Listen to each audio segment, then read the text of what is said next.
দেশের প্রধানমন্ত্রী ও শাসক দল বিজেপির বিরুদ্ধে সিপিআইএম এবং কংগ্রেসের অপপ্রচারের বিরুদ্ধে এবার গর্জে উঠল তেলিয়ামুড়া মণ্ডল। 28 তেলিয়ামুড়া বিধানসভা বিজেপি মণ্ডলের উদ্যোগে সিপিআইএম এবং কংগ্রেসের অপপ্রচারের বিরুদ্ধে ইসবার 400 পার এই স্লোগানকে সামনে রেখে এক বিক্ষোভ মিছিল অনুষ্ঠিত হয়। এই বিক্ষোভ মিছিলের প্রথম সারিতে দাঁড়িয়ে নেতৃত্ব দেন বিধায়িকা তথা রাজ্য বিধানসভার মুখ্য সচেতক কল্যাণী রায়। এছাড়াও উপস্থিত ছিলেন বিজেপি তেলিয়ামুড়া মণ্ডলের সহসভাপতি নীতিন কুমার সাহা, বিজেপি নেতা মধুসূদন রায় সহ অন্যান্যরা। এই দিনের এই মিছিলটি তেলিয়ামুড়া মণ্ডলের সামনে থেকে শুরু হয়ে তেলিয়ামুড়া শহরের বিভিন্ন পথ পরিক্রমা করে পুনরায় তেলিয়ামুড়া মণ্ডলে এসে শেষ হয়। দেখুন, আমাদের নির্বাচন আজ শেষ হচ্ছে। ভারতবর্ষের বৃহত্তম যে নির্বাচন, লোকসভা নির্বাচন, ইতিমধ্যে আমরা দেখছি এই দেশের বিরোধীরা এবং এই রাজ্যের বিরোধীরা তারা আমাদের সরকারের বিরুদ্ধে অপপ্রচার করছে, তারা আমাদের দেশের প্রধানমন্ত্রীর বিরুদ্ধে অপপ্রচার করছে।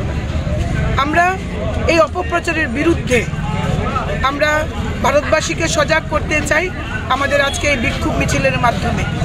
যে বিরোধীদের চক্রান্তে আপনারা পা দেবেন না। এই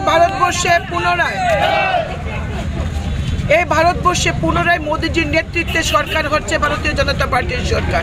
মোদিজি তৃতীয়বারের মতো দেশের প্রধানমন্ত্রী হচ্ছেন। ভারতবর্ষের মানুষ, শুভবুদ্ধি সম্পন্ন মানুষ ইভিএমে তাদের মতামত অলরেডি দিয়ে দিয়েছেন, কিন্তু বিরোধীরা একটা চক্রান্ত করছে। এই গণনাকে আগামী 4 তারিখের যে গণনা, এই গণনাকে তারা কার্যতভাবে একটা ভুল মেসেজ দেওয়ার জন্য তারা বিভিন্ন অপপ্রচার করছে। এই অপপ্রচারের বিরুদ্ধে আমাদের আজকের এই বিক্ষোভ মিছিল। আজকের এই বিক্ষোভ মিছিলটা কোন জায়গা থেকে শুরু হয়ে এবং কোন কোন এলাকা? আমাদের তেলিয়ামুড়া মণ্ডল অফিসের সামনে থেকে আমরা সম্পূর্ণ ওয়ান ওয়ে, যেটা টাউন হলের সামনে যে ওয়ান ওয়ে, এই ওয়ান ওয়ে ঘুরে আবার মণ্ডলে আমরা শেষ করব এবং আমরা রাজ্যের প্রত্যেকটি মণ্ডলে আজকে একই সময়ে এই বিক্ষোভ মিছিল সংগঠিত হচ্ছে। বিরোধীদের প্রতি কি বার্তা থাকবে আপনাদের?